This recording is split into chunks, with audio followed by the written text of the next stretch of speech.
ce qui se passe en Ukraine est extrêmement inquiétant. Et en tout cas, j'ai été stupéfait de voir à quel point les pays occidentaux soutiennent le coup d'État qui a eu lieu en Ukraine, avec un gouvernement dont le tiers des membres est constitué de néo-nazis, pas de gens d'extrême droite, des néo-nazis qui se revendiquent de cette idéologie-là. On a reconnu ça comme légitime, et évidemment les uns et les autres mettent le feu aux poudres. Et évidemment, ce qui se passe en Crimée est la conséquence prévisible de ce qui a été déclenché là-dedans. Quand l'Union européenne a voulu piquer l'Ukraine à la sphère d'influence russe, sans demander l'avis des Ukrainiens d'ailleurs, on rentre dans des choses qui sont extrêmement dangereuses.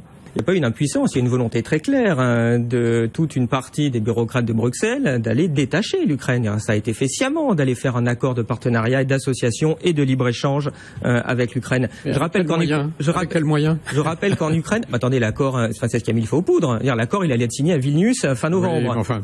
Attendez, c'est pas enfin. Faut savoir aussi au niveau du libre-échange avec l'Ukraine, le salaire minimal ukrainien, c'est 30% de moins qu'un salaire chinois. Et le salaire moyen, c'est à peu près du même ordre d'idée. Alors faire du libre-échange dans ces conditions-là, il faudrait aussi qu'on demande l'avis aux Européens pour savoir s'ils sont d'accord.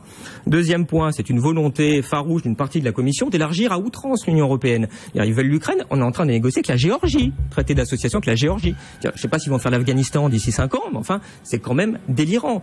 Et la différence entre Bruxelles et le TGV, j'ai envie de dire, pour reprendre ce qu'a dit Herman Van Rompuy, c'est que quand le TGV déraille, au moins il finit par s'arrêter. Ce que ne fait absolument pas Bruxelles. Et c'est extrêmement inquiétant. Je ne sais pas si je peux montrer quelque chose à l'écran. J'espère qu'on va le voir. Oui, pour ceux qui nous voient à la télévision. Ouais, je vais décrire pour les autres. C'est pas très compliqué. Ce monsieur est le président du parti Svoboda Liberté, qui a donc le tiers des sièges du gouvernement ukrainien. On le voit faire un très joli salut nazi. Le même monsieur a été mis en 2012 dans le top 10 des antisémites du centre Simon Wiesenthal. Il était avec les Iraniens. Pourquoi ? Parce qu'il a gentiment déclaré, ce monsieur, qu'il fallait purger 400 000 juifs en Ukraine.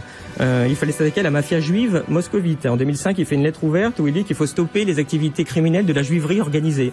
En 2012, le quart des députés israéliens, 25% de la Knesset, écrit à Martin Schulz au niveau du Parlement européen en disant il ne faut pas s'associer avec ce parti-là qui est un parti néo-nazi.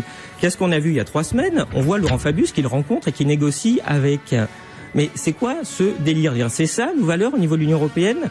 On a un gouvernement putschiste, allez, la dernière.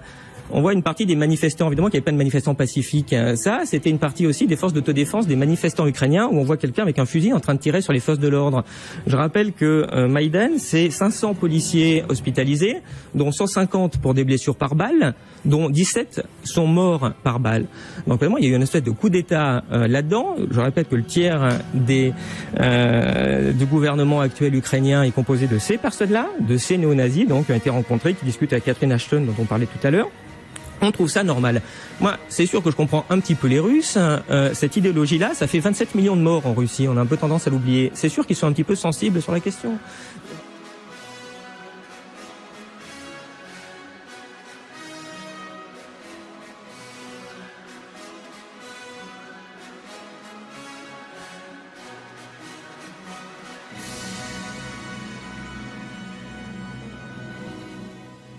L'Europe est-elle démocratique ? Je vous ai demandé de répondre par oui ou par non. Vous avez dit oui.